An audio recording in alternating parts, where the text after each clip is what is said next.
go. Good morning. My name is Jim Simon. I'm a professor in the Department of Plant Biology at Rutgers University. And I'll be talking this morning about African traditional vegetables, from health and nutrition to income generation.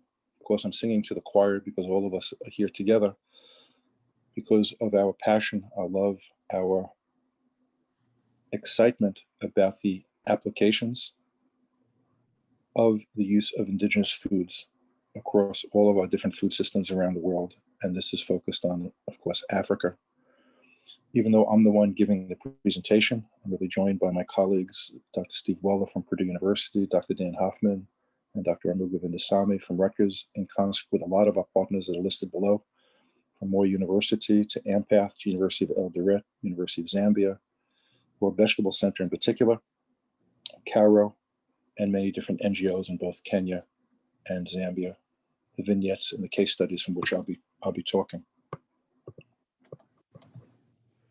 The role of traditional vegetables, indigenous foods relative to hunger generation, health, and food security have been covered really beautifully over the last 2 days. And yet, by giving my presentation, I'll try to present the lens in which we view this work and this world of indigenous vegetables. And you'll see in my presentation, I'll use both AIVs and ATVs, African indigenous vegetables, as well as African traditional vegetables, recognizing that some of the plants we'll be talking about really were naturalized and came in from South America into Africa many, many years ago, such as amaranth. But as a whole now, we're considering them as traditional vegetables, or you'll see both AIVs and ATVs.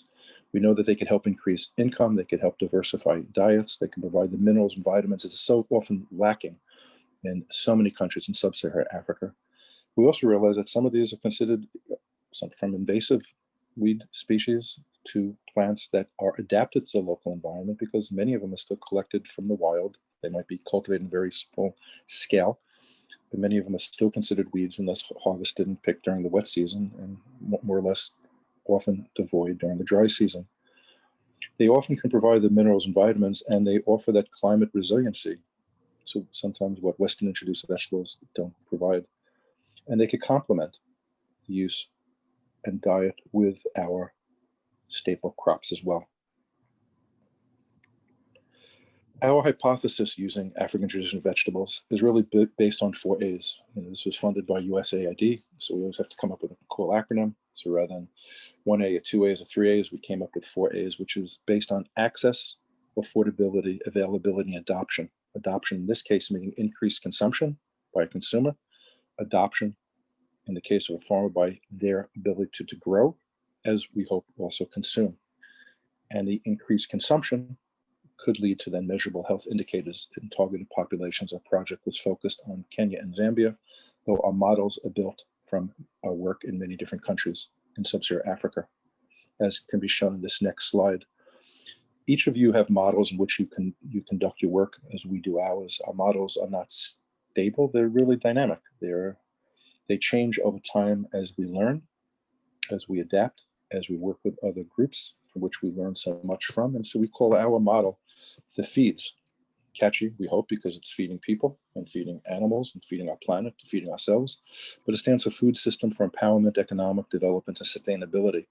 As you can see in each of the boxes below, it's based on several different pillars. One of our primary pillars that we always began to work back in sub-Saharan Africa two decades ago already, was using a market-first approach. It's much richer than a market-first only approach now, but without basing and growing for the markets only, we saw many of the development projects and other attempts at domestication, commercializations fail because they weren't touched, tagged, or linked to private sector. They weren't done in an economically driven manner, only in a social justice manner. And we feel that there's an equal approach to combining the social justice considerations to make sure there's cultural appropriateness with economic driving by the establishment of strong private sector partners. So whether we use a market first, embed in that a science-driven strategy, and then all that complements to the community resilience framework, which is the application of the more basic studies that we've done before. So our work follows this model. This market-first approach requires a strong understanding of the market and consumer demand, Many of us that are in this meeting today, from what I could gather, because I'm speaking from New Jersey, from the United States. Unfortunately, I was hoping to be in Arusha, but with COVID, as many people stuck at home and not able to travel. But many of us come from the academic sphere and or the NGO sphere, which is really different than the private sector sphere. So our market first approach was different than a production approach.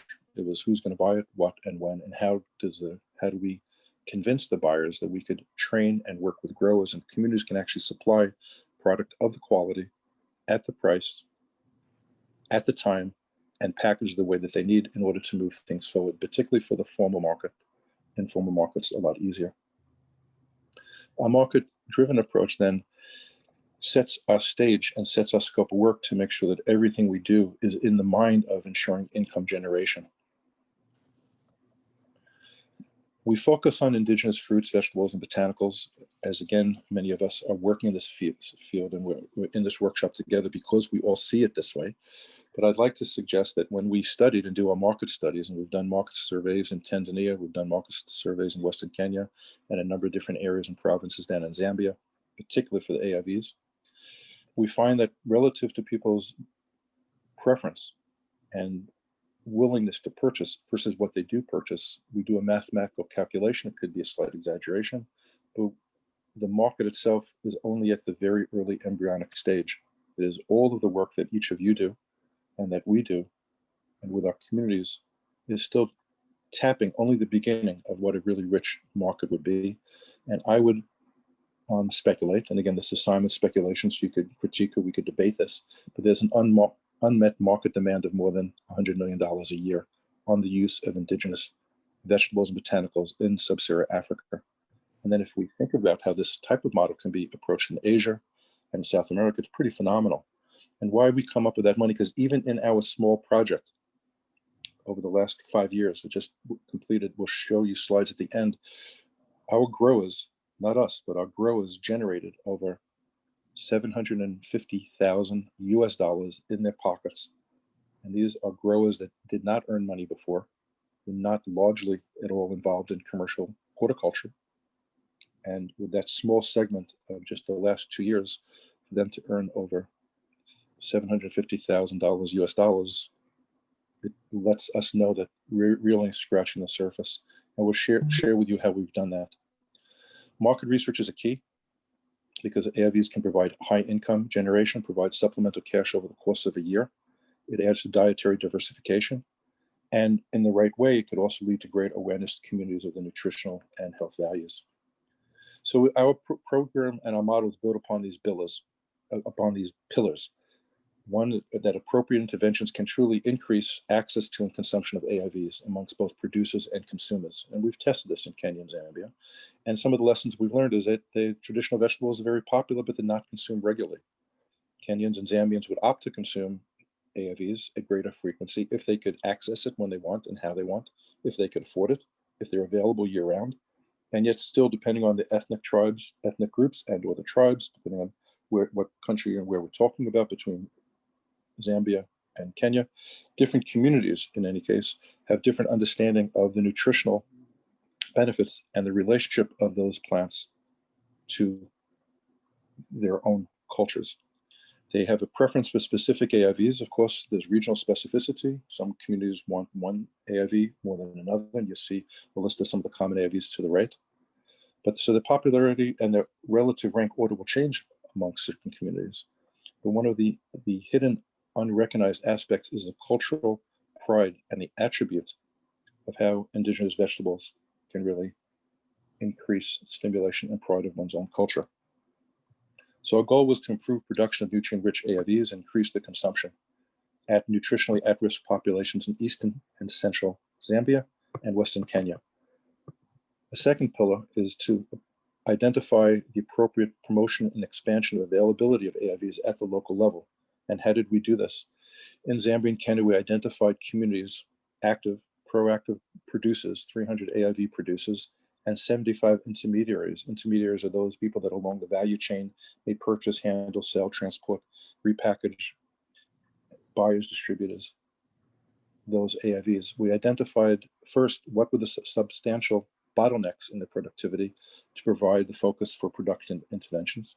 And we found that they wanted better access to seeds and plant materials. This is where the beautiful work of World Vegetable Center comes to play. This is where the beautiful work of CARO comes to play, of those that are working on the improvement and the release of new genetic materials comes to play. Often they're unaware, at the local level, they're unaware of improved germplasm. They've identified problems with certain AIVs.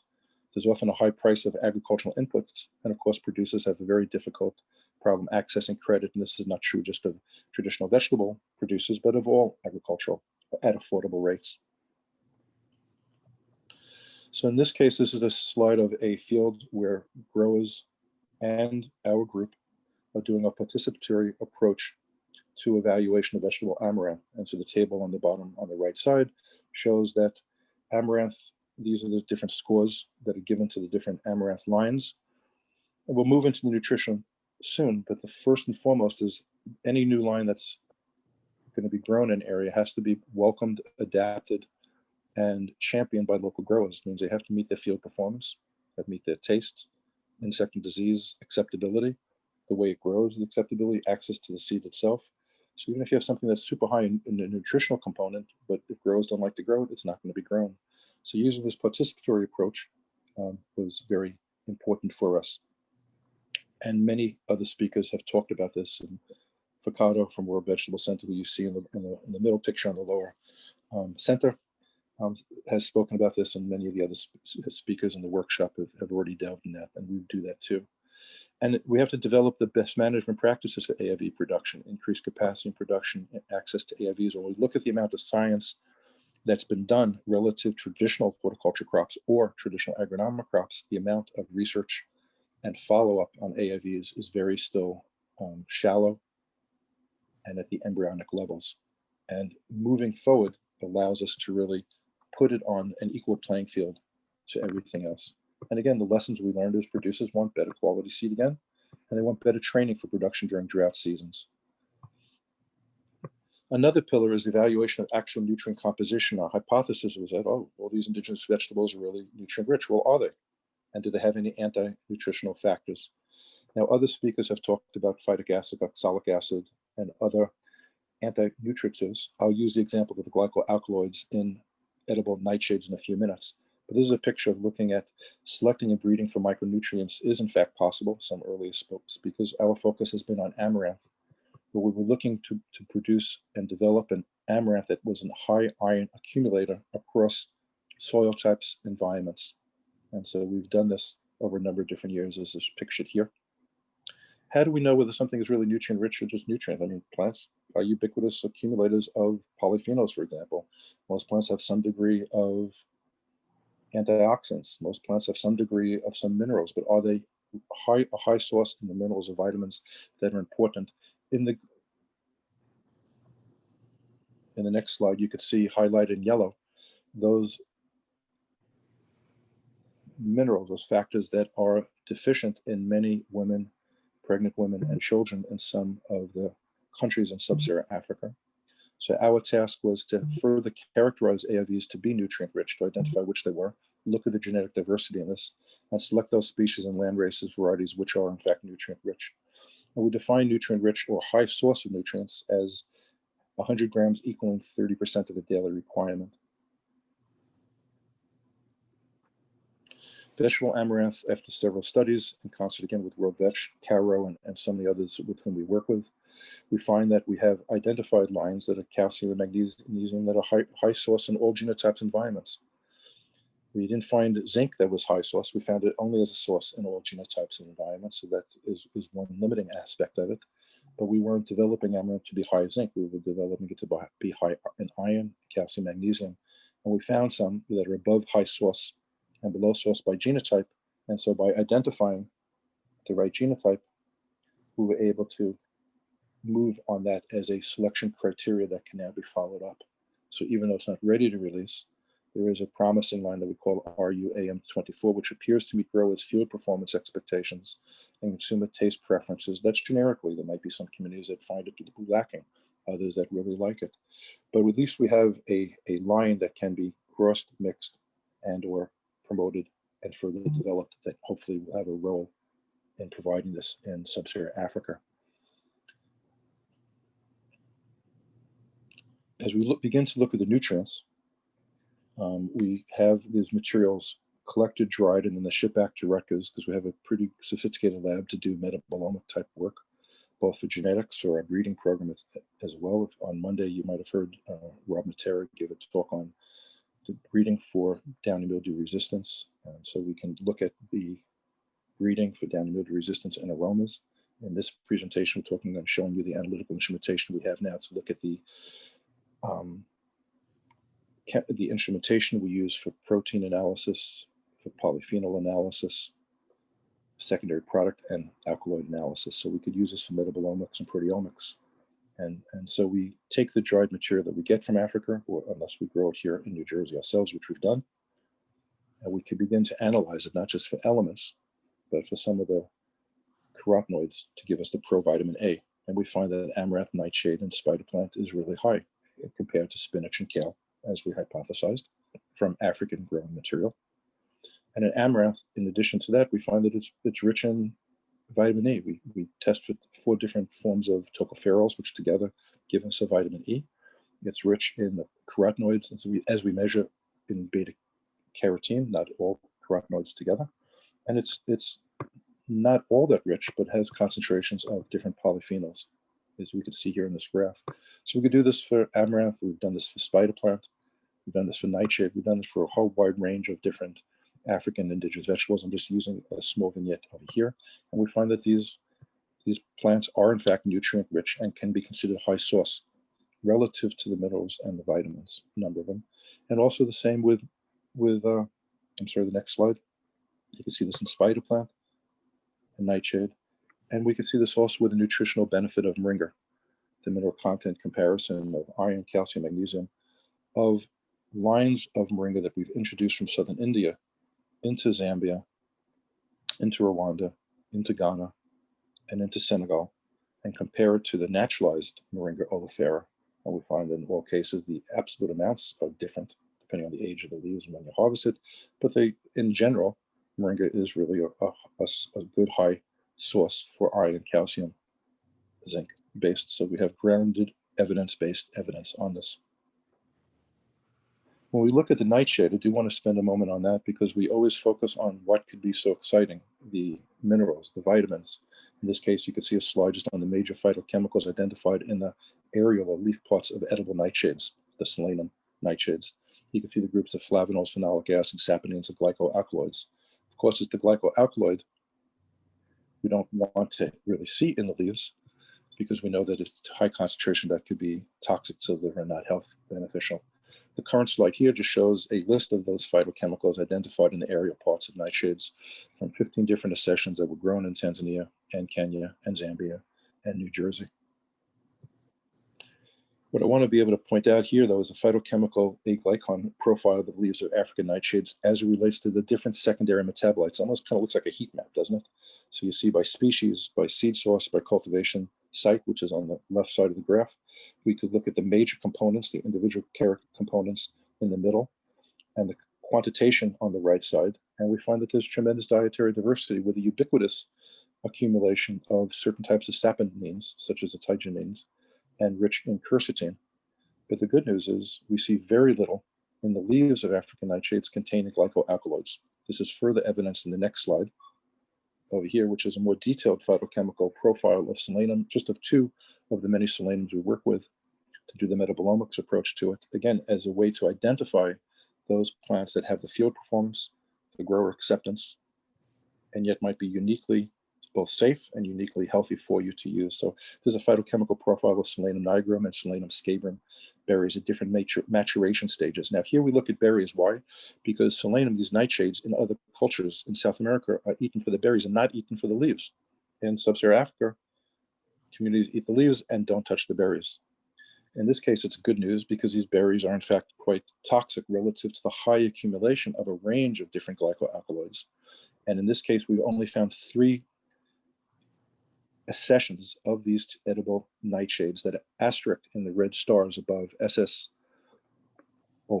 Similor, and a PI number that were rich in the glycoalkaloids in the leaves. So those are 3 lines that we would avoid in selection, in breeding, in release, whereas all the others that World Veg Center is using, that we look at from the USDA and other seed companies, have been safe to eat. So in contrast to the glycoalkaloids in the berries, the glycoalkaloids in the leaves of the same plants were generally not detected, as I mentioned.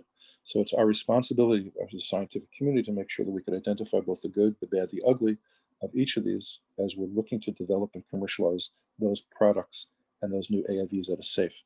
Next slide. And this is just a chromatogram showing some of the different compounds that we're looking at through liquid chromatography. Some of the scientific papers have come out in concert with our World Veg partners on just the characterization of the secondary products in these edible nightshades from this project. One of the parts that we're most proud of in concert with World Veg, in concert with Caro, Christine's group at Kakamega looked at releasing and subjecting a number of these new improved lines through the Kenyan seed certification field testing procedures.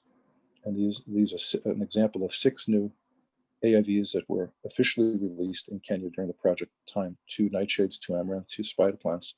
This is such an exciting way to ensure that seeds have greater access, the growers will have greater access to the seeds, and improved germplasm can reach others as well. If we go back to that model, feeds model that you saw earlier, we talked about these different stages. This is more of a timeline of how we do it, of looking at the germplasm, surveying the demand, developing the partnerships. Then we train the farmers for 2 years to go through a series of different modules to become a certified AIV type grower, a TV grower, working with the communities in a participatory approach to look at new culinary training and improve vegetable-based recipes, because that is what they asked that they needed to overcome certain limitations of purchasing and consumption. And then quantification of the nutrient and the anti-nutrient qualities all lead to that increased access, affordability, availability, and adoption of these products. So as we look at this current slide here, we look at basic production education. Even though it's with anything else, when you look at all the different trainings that have gone into tomatoes and cabbage and all the different staple crops of maize and soya, when you think about that on a continual basis, the amount of trainings that we've given to AIVs is very little, very short. It just needs to be done on a continual basis. And here growers learning how to use raised beds, layout to trickle irrigation, raising seedlings from a tray. Next slide. And from introducing and making it available, these locally available and these new lines, so that the consumers and the growers, particularly the growers, can do a field trial using either train the trainer grower or lead farmer, or different experiment stations where the growers come together and identify which they want and then learn how to grow their own seeds. And again, Caro is done with Christine's leadership and Martin's beautiful work in this. And of course, World Vegetable has always used this model in terms of participatory breeding and seed collection, seed quality. Next slide for crop improvement. One of the parts that we always found were missing in many of the models was, what do you do once you get the crop? It turns out that 3/4 of the producers we work with in each of these countries want training for production, and particularly in times of drought, and water is always almost always limiting, as is the power to move the water. So it goes from buckets to treadle pumps, as you can see in the middle, to those generators that we always tease about, that always break down, always unaffordable. Nobody has any money for gas. And when they break, there's very few people in the community that know how to fix it, to the solar panels. And the solar panels have become so low cost and price that we use solar to bring up water. We use this to both electrify fences, to keep out animals, increase security by communities, or theft, if that's an issue, and or simply to move water. So it goes up into these, we have these kits for very small growers to medium to larger smallholder growers, where everything is done through these containers. Water is lifted up into these water collecting glass and then gravity fed through trickle irrigation, and give training, specific training in the techniques of using drip irrigation. And combining all these together, next slide, leads to increased production, mitigates risk, and have growers more satisfied that they are able to grow a crop with higher yields with the right input. We see the AIVs on the upper right and the lower left, a net house that simply is used to raise seedlings. And then we train certain communities in this, so they may only do that and not bother with field production. They simply sell transplants to other larger farmers. And the bottom right is a field of African bird's eye chili that's about to be harvested, then solar dried. Next slide. Once it's dried, of course, people want there to be less waste. And so processing stage value addition is used. So we've adopted a chimney dryer that was UC Davis, Mike Reed's original design. We have a chimney solar dryer that's really affordable. We have a couple of these units in Kenya, some in Zambia. People are familiar with a Cobot on it. Next slide. This is a close-up picture of some of the air conditioners for Cobots. We find some small growers really love the Cobot. Others don't like it because it's too costly to run, too difficult to manage. Who owns what shelf space? How do you manage the comings and goings of it? So we've had some communities that built Cobots and then actually use it only for, without the air conditions being on, by the way, they use it just to keep the product in the shade, such as the lower respiring cabbages and carrots to increase the shelf life, or they use it for storage. So we love the Cobot. But in some cases, using a shade bot. Now, I know shade bot sounds kind of tacky and one wonders what it is. But when you go to a market, you always find people carrying an umbrella and keeping themselves in the shade, but their produce is out in the sun.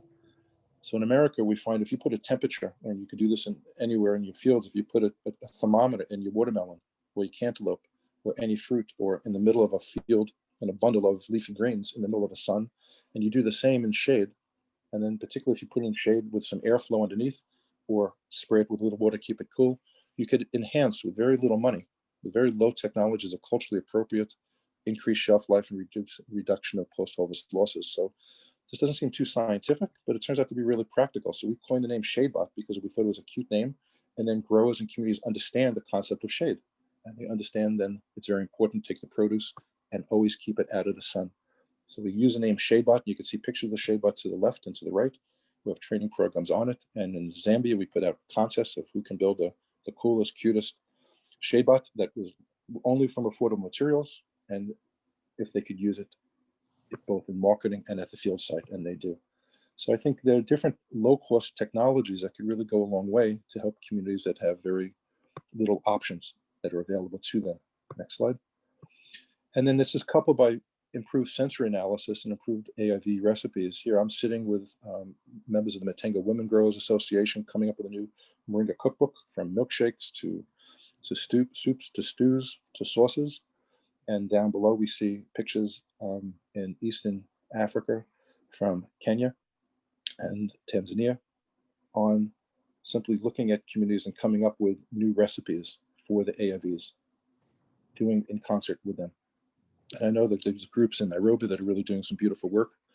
Jane and Mary and others are looking for new recipes for AIVs. And these things together, as we work together, as we support each other, we can really go a long way to further the utilization of AIVs by those urban consumers and other people that want them, but they want recipes that are easy, won't take that much time, but still give that flavor and maximize the nutrient content.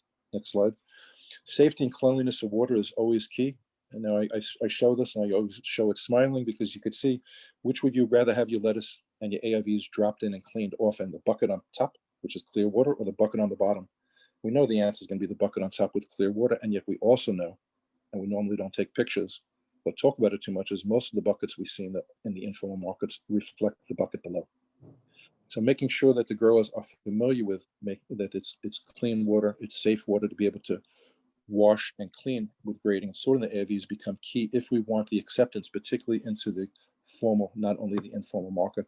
And we built on the upper right side a portable grading and sorting of stainless steel to be able to go through the concepts of washing as it's needed for those markets that demand it and expect it. Next slide.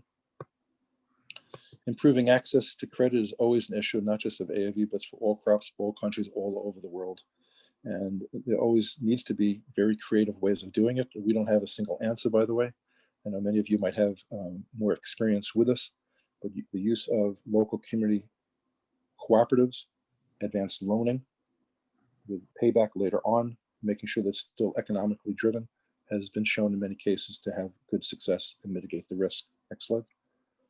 So once you do all that, you could put everything together in the right package, in the right configuration. Here we have the Moringa Women's Group that working just on Moringa, okay? In part for that cookbook, look at all those different Moringa products that are on that table. This recipe book, we hope, will have about 60 recipes. Maybe I'm exaggerating. Maybe we'll have 50 recipes of moringas, from muffins to soups to everything else. But again, it's harvested, it's dried using solar drying, it's crushed using, as you can see on the lower left, pretty inexpensive material. It's used a rubberized window screen afterwards for cleaning. again, for large scale, it's different, and for making sure that something is always the same quality and particle size, depending on the end market. But this is a product of what they sell on the open market, and we do we used to do the nutritional labeling that they have in the canisters there to make sure that what they say is in the Moringa is really in it relative to minerals and the vitamins. And they've had very good luck doing it. So with proper packaging, with a clean product, all green, no discoloration, all the other physical chemical quality parameters that you put into a final product with AIVs, it can go a long way for value addition. Next slide. The informal market, most growers that we work with in most development projects work with the informal markets, and the informal markets provide tremendous cash, tremendous volume, and the easiest hurdles to get into. But another end market would be in the formal supermarket, and here you see a Zambian woman purchasing AIVs from a supermarket that allocates this space specifically for our communities. So this is the Matengo Women's Marketing Association that's given mall space in a mall 1 day a week to sell all their produce. And on the day that they sell the produce, the supermarket does not sell any of the ATVs on their shelf space because you could purchase it in that open area. But for the other 6 days per week, this partnering supermarket provides shelf space for all the AIVs that come in using their coolers, as well as locating the produce areas when you have the stacks of it next to the potatoes and everything else. So this took place because of a strong partnership at the outset of the project, where the supermarket takes great pride in supporting local communities, and they're only purchasing those materials that are getting it at the price that they need to buy it at. And if the material is delivered when it needs to be delivered, in the way, the packaging, it needs to be delivered, and in the bundle size that's specified, all those small things that make or break whether a value chain can be disrupted or flow smoothly. So after a long period of time, this entry into the formal supermarket really has led to a lot of sales, and this could be replicated and increased. But imagine that, all the shelf space dedicated. It's not given away that easily, so they have the confidence in the growers, which is exciting. What does this mean? When we look at the next slide, these are just sales of African indigenous vegetables or traditional vegetables in Kenya in 2017 to 18, and in parts of year 5 in 2000, toward end of it, where we started to track the sales. And the third column to the right, total income for all production sold in the US shows $212,000 sold in year 4 of the growers, and 376,000 of our growers in our community. So it's over $500,000. And this is just only in the last tracking. It doesn't take into account the rippling effect that economists like Martins and Carroll would look at, like how has that changed the cash flow into the community, and what other opportunities there have been that go further and beyond than the bundles that are sold themselves. Next slide.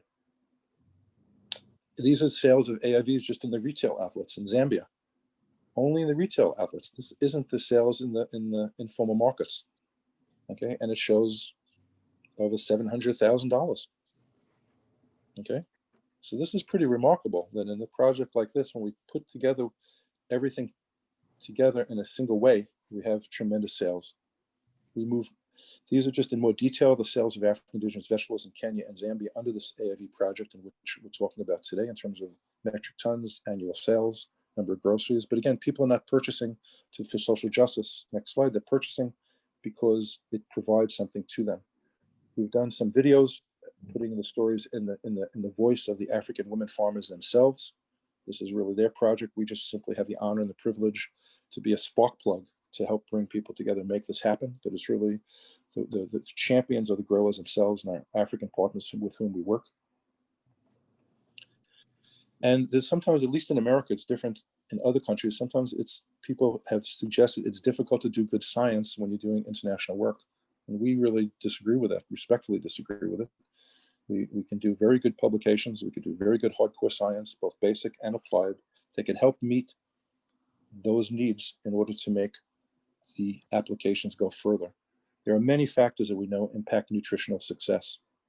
We're only working on those that focus on the consumption of AIVs of nutrient-rich.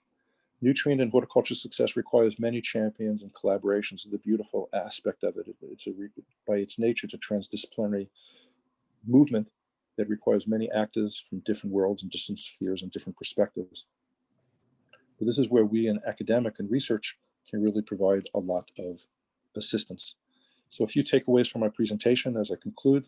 Market first science-driven models, they work, but they're based on surveys, based on really knowing what consumers want, what private sector wants, and changing what we plan to do based on what we learn from these surveys.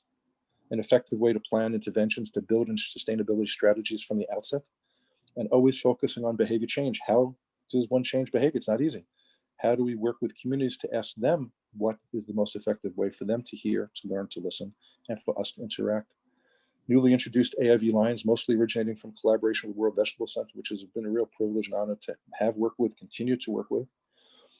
We want to make sure that they're well accepted by growers. They're aligned with the improved nutrient composition. This is where we mean the field performance, grower acceptance, and nutrition can all have to come together. So it also must meet growers' field performance, consumer needs, including taste and preferences. And all this is coupled with good education outreach, and improving of skills training is very important, both in practical culinary skills training, to recipes, to preparation methods, beyond production itself. Production almost is the easiest. It's all these other steps that take away. So these really have generated significant income from AIVs. We find that they bring communities together. There's a lot of cultural pride. It's not without its challenges. It's not without its difficulties. And of course, during these talks, we always focus on what works. We don't always focus on what may not work. And one of the challenges still is, how do we improve those low yields to higher yields?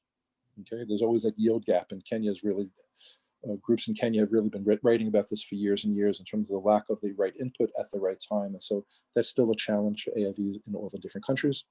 And of course, there's more farm improvements that are needed, and strengthening of the supply chain is needed as well. So our key goal was to link and bridge horticultural production to producers to increase these access of availability, affordability, and adoption. I think we've done that. It needs to continue to do that. Sales are very high. So we're very proud that a small project like ours could have over $1.2 million in sales of US, but to the growers, not to us. It's in their pockets. And we realize that adoption means purchasing and or possibly starting to grow these.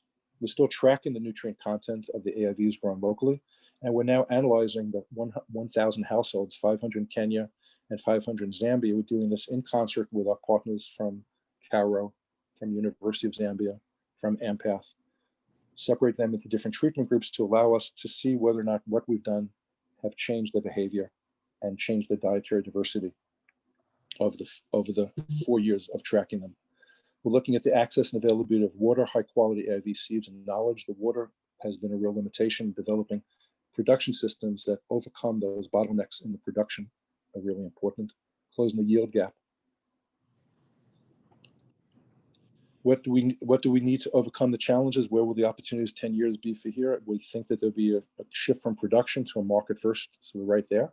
There'll be a realization of economic, cultural, environmental impacts that indigenous plants really can have and bring to bear, which is really what all of us are so proud and feel honored to be working on, looking at the indigenous plants. We know that they're going to be ensuring a safe, available, and affordable water is key. Merging engineering with food systems is really key. We're still only at that embryonic stage there too.